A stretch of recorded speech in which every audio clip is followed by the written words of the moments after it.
Hello students, कैसे हैं आप। उम्मीद करता हूँ आप अच्छे होंगे, हेल्दी होंगे और आपकी तैयारी अच्छे से चल रही होगी। स्टूडेंट्स, मैं आपको पढ़ा रहा था क्लास 7 और जो बुक का नाम था न्यू लॉन्गमैन विस्टास। तो न्यू लॉन्गमैन विस्टास बुक की क्लास 7 की जो चैप्टर नंबर 5 थी, तो उसको हम लोग एक्सप्लेन कर रहे थे। तो उसका फर्स्ट पार्ट मैंने एक्सप्लेन करके उसका वीडियो डाल दिया था। क्योंकि चैप्टर लंबा था तो मैंने डिसाइड किया था कि मैं इस चैप्टर को 2 पार्ट्स में डिवाइड करके एक्सप्लेन करके पढ़ाऊँगा। तो आज सेकेंड पार्ट का मैं आपको एक्सप्लेनेशन करने जा रहा हूँ। अगर आपने फर्स्ट पार्ट नहीं देखा है तो वीडियो के डिस्क्रिप्शन में लिंक है, वहाँ जा कर के देख लीजिए। या नहीं तो फिर आपके मोबाइल के स्क्रीन पे जो आई बटन का लिंक आएगा उससे भी जा कर के आप देख सकते हैं। तो आइए चलते हैं, इसको शुरू करते हैं। औरंगज़ेब हेडिंग से हमको पढ़ना था। इसमें लिखा हुआ है कि Aurangzeb had none of his father's passion for architecture. Under him, the generous encouragement given by his predecessors to the art was almost withdrawn. तो यहाँ ये बताया जा रहा है कि औरंगज़ेब जो था कि उसके जो फादर थे, ठीक है, या उसके जो एंसेस्टर्स थे, यानी उसके जो पूर्वज थे, तो उनको कला में इंटरेस्ट था, आर्ट में इंटरेस्ट था, पेंटिंग में इंटरेस्ट था। लेकिन जो औरंगज़ेब था उसको किसी प्रकार के आर्ट में इंटरेस्ट जो है कि नहीं था। जो आर्ट और आर्किटेक्चर उसके फादर या फिर उसके फादर ने बनाया था, उस पे जितना ध्यान दिया था, तो औरंगज़ेब का ध्यान उस पे बिल्कुल भी नहीं था। और उसके अंडर जो है कि उसने कई सारी चीज़ों पे बैन लगा दिया था, प्रतिबंध लगा दिया था, ठीक है। वो नक्शबंदी संप्रदाय से बिलॉन्ग करता था। मुस्लिमों में एक होता है नक्शबंदी संप्रदाय, तो बेहद कट्टर प्रकृति का वो था। उसका जो नेचर था वो बेहद कट्टर किस्म का था। बिल्कुल भी वो टॉलरेंट किस्म का नहीं था, वो सहिष्णु नहीं था, ठीक है। वो अपने धर्म को लेकर के कट्टर था। लेकिन इसकी जो फादर थे उनमें उतनी कट्टरता नहीं थी, ठीक है। जो अकबर था उसमें उतनी कट्टरता नहीं थी, लेकिन ये बहुत ज़्यादा जो है कि ऑर्थोडॉक्स था। तो the major buildings built during his period include his mausoleum in Aurangabad, the Badshahi Masjid in Lahore. तो इसके टाइम बहुत ज़्यादा निर्माण कार्य नहीं हुआ, बहुत ज़्यादा बिल्डिंगें नहीं बनी, ठीक है। मौसोलियम औरंगाबाद में बना, उसके बाद से बादशाही मस्जिद बनी लाहौर में, एंड मोती मस्जिद इन लाल किला। और मोती मस्जिद में लाल किला में जो मोती मस्जिद बनी, ठीक है। तो इतना ही। आफ्टर औरंगज़ेब डेथ 1707 में जब औरंगज़ेब की डेथ हो गई, ठीक है, तो मुग़ल अम्पायर का डिक्लाइन शुरू हो गया। औरंगज़ेब के बाद उतना कोई ताकतवर राजा या सम्राट उसमें नहीं हुआ जो थोड़े से बड़े एम्पायर को जो है कि होल्ड करके रख सके, ठीक है। औरंगज़ेब जब तक गद्दी पे था तभी भी उसके खिलाफ काफ़ी विद्रोह हुआ था। शिवाजी ने जो है कि उसके अंडर बहुत सारे किले जो है कि जीत लिए थे, और शिवाजी ने स्वराज्य का पताका जो कि फहरा दिया था। फिर इधर जो है कि मथुरा के आसपास, ठीक है, धीरे धीरे करके, और बंगाल में भी, तो धीरे धीरे जो भी इसके पिता के टाइम या, ठीक है, या उनके उनके एंसेस्टर्स के टाइम जो भी राज्य इनमें आके सटे थे या जो इन्होंने जीता था, तो जब औरंगज़ेब के टाइम से ही विद्रोह होना शुरू हो गया था। तो जब औरंगज़ेब की डेथ हुई तो बाकी उसके टक्कर का उतना मजबूत सम्राट जो है कि या शहंशाह फिर उसमें कोई नहीं हुआ, ठीक है। इसी कारण से मुगल एम्पायर डिक्लाइन होना शुरू हो गया। The few buildings that were built during the first half of the 18th century testify the declining condition that, ठीक है। तो कह रहे हैं कि 18th सेंचुरी के आसपास जो कुछ बिल्डिंगें बनी थी वो उतनी बढ़िया नहीं बनी थी। उनमें जो है कि उतना आर्किटेक्ट, उतना कला, उतना आर्ट का प्रदर्शन जो है कि नहीं किया गया था, जितना कि औरंगज़ेब से पहले के जो मुग़ल सम्राट थे उन्होंने जितना किया था उतना इसने नहीं किया। अगली हेडिंग आपकी है रीजनल इम्पैक्ट एंड आर्किटेक्चर। इस हेडिंग में आपको ये बताया जाएगा कि जो मुग़ल कालीन जो कला थी, ठीक है, बिल्डिंग बनाने की या पेंटिंग बनाने की, जिन भी चीज़ों की, तो रीजनल कल्चर का भी उसका इम्पैक्ट पड़ता था। जैसे टेम्पल आर्किटेक्चर particularly the द्वाविदा in south Indian style architecture reach its peak under the Cholas. यानी कि जब तक चोल साम्राज्य था तो चोल साम्राज्य के जो राजा थे, ठीक है, उन्होंने जितने मंदिर बनवाए थे, जो भी चीज़ें बनवाई थी, वो द्रविड़ शैली में बनवाई थी। द्रविड़ शैली कहने का मतलब हुआ कि उनके मंदिर बनाने की जो टेक्निक थी, जो तरीका था, जो शैली थी, उसको द्रविड़ शैली कहा जाता था। The chief feature of Cholas temple is the vimana और द टावर। तो ये जो चोल शैली के जो मंदिर बना करते थे वो विमान में या जो है कि टावर नुमा बनते थे, यानी उसमें बड़े बड़े स्तंभ रहते थे, which was later eclipsed by the richly ornamented gopuram. तो उसके बाद से उनको और इनरिच करके और समृद्ध करके और बढ़िया बना करके गोपुरम शैली के रूप में बना दिया गया। गोपुरम यानी गेटवे, जो बड़े बड़े दरवाजे बनाए जाते थे, जो प्रवेश द्वार, एंट्री डोर जिन्हें कहा जाता था, वह बहुत भव्य बनते थे, बहुत शानदार बनते थे, बहुत आकर्षक बनते थे। इन द बृहदेश्वर टेम्पल और राजराजेश्वर टेम्पल, तो इसकी एक वानगी, इसका एक जो है कि एग्जाम्पल बृहदेश्वर मंदिर, जैसे कि राजराजेश्वर मंदिर भी कहा जाता है, जो लॉर्ड शिवा को डेडिकेटेड है, भगवान शिव को, महादेव को जो डेडिकेटेड मंदिर है, उसमें जो है कि इसका एग्जाम्पल देखने को आपको मिलता है। The vimana or tower is about 57 metres high upon a square comprising 13 successive storeys. उसमें जो है कि जो टावर थे या जो विमान थे, ठीक है, उनको विमान कहा जाता था, जो स्तंभ थे, जो खंभे थे, वो 57 मीटर के हुआ करते थे, 57 मीटर्स के ऊंचे हुआ करते थे, और एक चबूतरे नुमा स्टाइल में उन्हें बनाया जाता था। 13 सक्सेसिव स्टोरीज, तो लगभग जो है कि 13 सक्सेसिव स्टोरीज में ये बने हुए थे। ठीक है। Rajendra first erected the splendid temple at his new capital Gangaikonda Cholapuram. तो जो राजेंद्र फर्स्ट था, ये चोल साम्राज्य का एक राजा हुआ करता था, ठीक है, उसने अपनी जो कैपिटल थी गंगीकोंडा चोलपुरम में एक मंदिर बनवाया था। The creation of a large empire under the Mughals brought different region into close contact with them. तो ये सारी चीज़ें बन चुकी थी पहले। चोल साम्राज्य तो लगभग आपका 800-900 से लेकर के और 1100-1200 के आसपास तक चला था, या 800-700 से पहले भी स्टार्ट हो गया होगा। मतलब अच्छा खासा वो साम्राज्य था, बहुत समृद्ध थे वो, ठीक है। तो उस टाइम ये बन चुका था। तो औरंगजेब का जब समय आया तो उसने जो है कि उससे भी कुछ लिया। तो जो कलाकार थे, जो बनाते थे, जो डिज़ाइन उसमें इसमें करते थे, ठीक है, जो मूर्तिकार थे, जो कलाकार थे, जो बनाते थे, जो सब चीज़ें मैनेज करते थे, तो उनको अच्छा खासा चीज़ का ज्ञान होता था। वो हर जगह से थोड़ा थोड़ा मटेरियल ले लेते थे, थोड़ा थोड़ा जो है कि हर जगह से वो ले लेते थे। जहाँ का आर्ट इनको अच्छा लगता था, वो शैली, वो स्टाइल जो है कि ये कॉपी कर लेते थे, उसके बारे में समझ बूझ लेते थे, ठीक है। डिज़ाइन जो पसंद आती थी उसको वो अपना बना लेते थे। तो इसी प्रक्रिया में वो सब चीज़ें भी आईं और बहुत सारी बिल्डिंग्स में उनकी छाप भी देखने को मिलती है, ठीक है।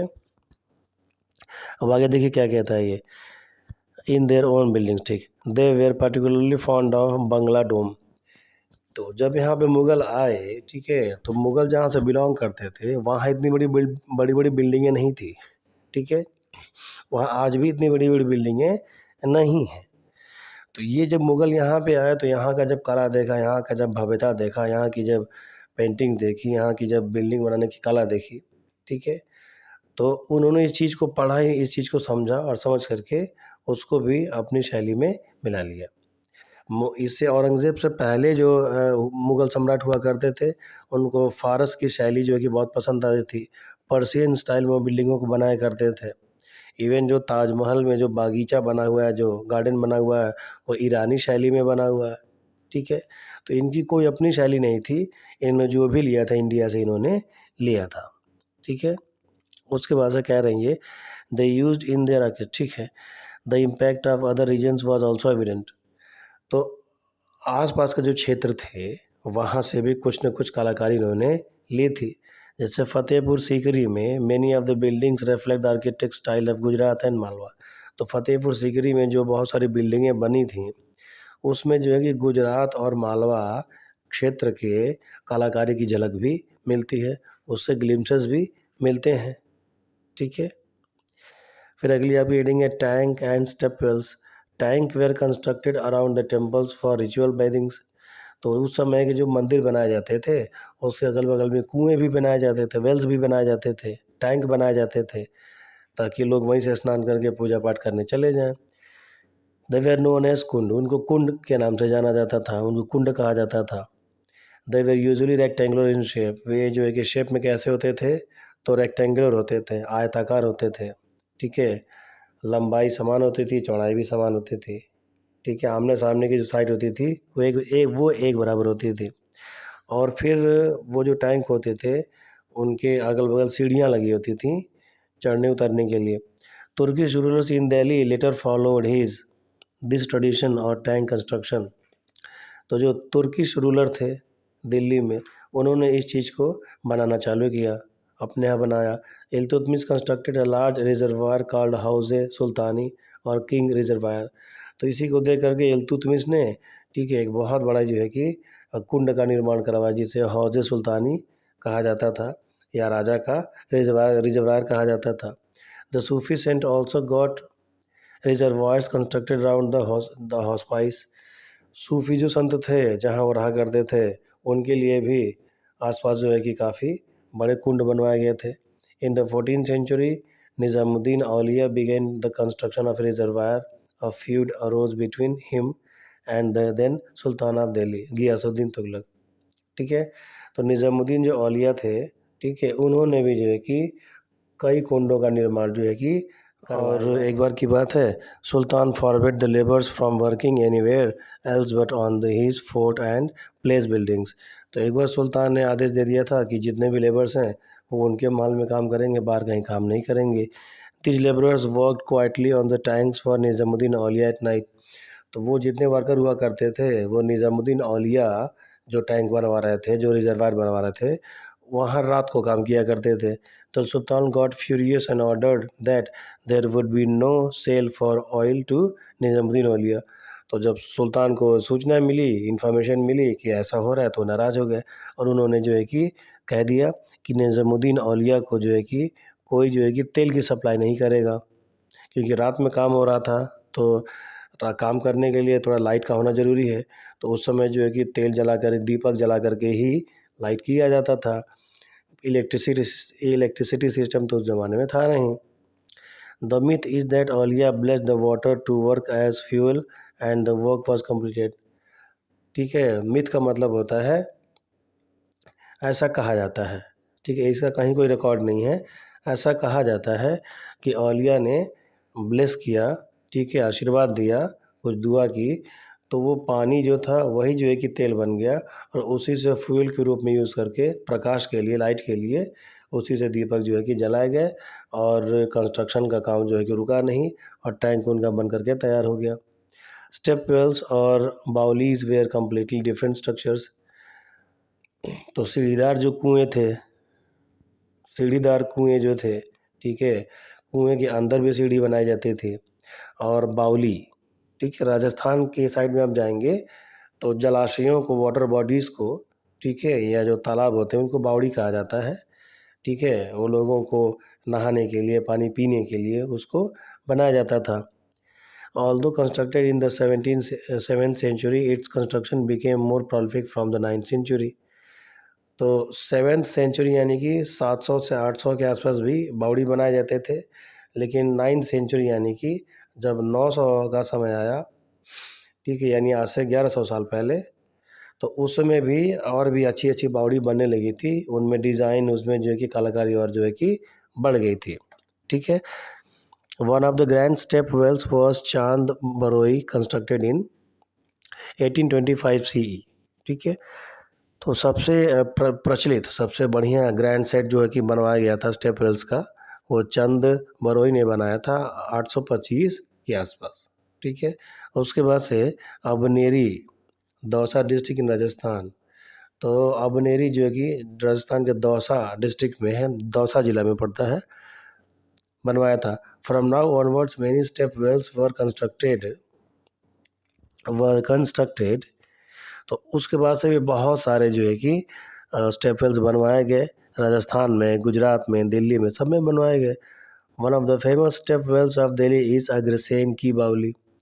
और दिल्ली की जो है कि सबसे प्रसिद्ध, सबसे फेमस अगर बावड़ी की बात करें, बावली की बात करें, तो अग्रसेन की बावली है। These were geographical driers areas having few days of torrential rains in year. और ये जो स्थान ऐसे हैं, गुजरात हुए चाहे राजस्थान हुए, स्पेशली राजस्थान की बात करते हैं, तो ऐसे जगह पे बावड़ी बनवाई गई थी, ऐसे जगह वो जलाशय बनवाए गए थे, तालाब बनवाए गए थे, जहाँ की जो कि पानी की बराबर कमी रहती थी। और जब बारिश होती थी तो उस समय थोड़ा बहुत पानी उसमें इकट्ठा हो जाता था और पूरे ईयर जो है कि काम उसमें चलता रहता था। उसी से पूरा साल काम चलाया जाता था। All these medieval step wells have a unique architectural style.